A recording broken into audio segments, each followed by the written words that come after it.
ఈరోజు దేవుని వాగ్దానం యెహోషువ 1:9. మీరు ఎన్నడూ నడవని ఒక కొత్త మార్గం ముందు నిలబడి ఉన్నారని ఊహించుకోండి. ఒక కొత్త ప్రారంభం, ఒక కష్టమైన నిర్ణయం, మీకు తెలియని ఒక భవిష్యత్తు. మీరు ముందుకు వెళ్ళాలని అనుకుంటున్నారు, కానీ భయం మెల్లగా ఇలా చెప్తుంది, ఒకవేళ నేను విఫలమైతే.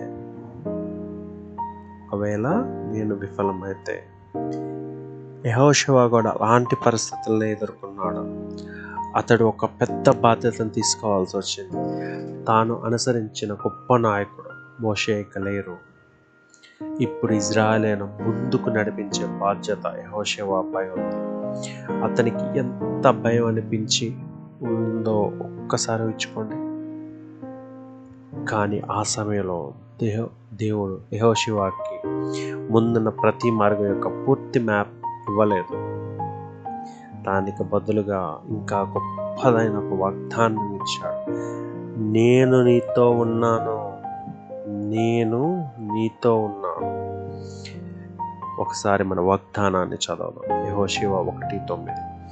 బలవంతుడైన ధైర్యము తెచ్చుకొనుము, భయపడకము, దిగులు పడకము. నీవు ఎక్కడికి వెళ్ళవలెనో నీ దేవుడైన యెహోవా నీకు తోడుండెను. ఆమేన్. బహుశా ఈరోజు మీరు కూడా తెలియని ఒక కొత్త మార్గం ముందు నిలబడి ఉండొచ్చు.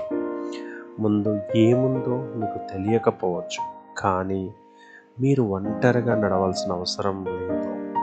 మీతో ఉన్న దేవుడు మీ ముందున్న ఏ పరిస్థితి కన్నా గొప్పవాడు. కాబట్టి ఆ తదుపరి అడుగు వేయండి. ధైర్యంగా ఉండండి, బలంగా ఉండండి.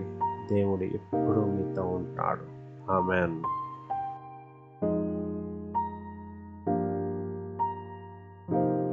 పరలోకమందున్న మా తండ్రి, నీ నామము పరిశుద్ధపరచబడుగాక, నీ రాజ్యము వచ్చుగాక, నీ చిత్తము పరలోకమందు నెరవేరుచున్నట్లు భూమి అందును నెరవేరునుగాక. మా అనుదినాహారము నేడు మాకు దయచేయుము. మా రుణస్థులను మేము క్షమించియున్న ప్రకారము మా రుణములను క్షమించుము. మమ్మును శోధనలోనికి తేక కీడులో నుండి మమ్మును తప్పించుము. రాజ్యమును, శక్తియు, మహిమయు నిరంతరము నీవయున్నవి. ఆమేన్.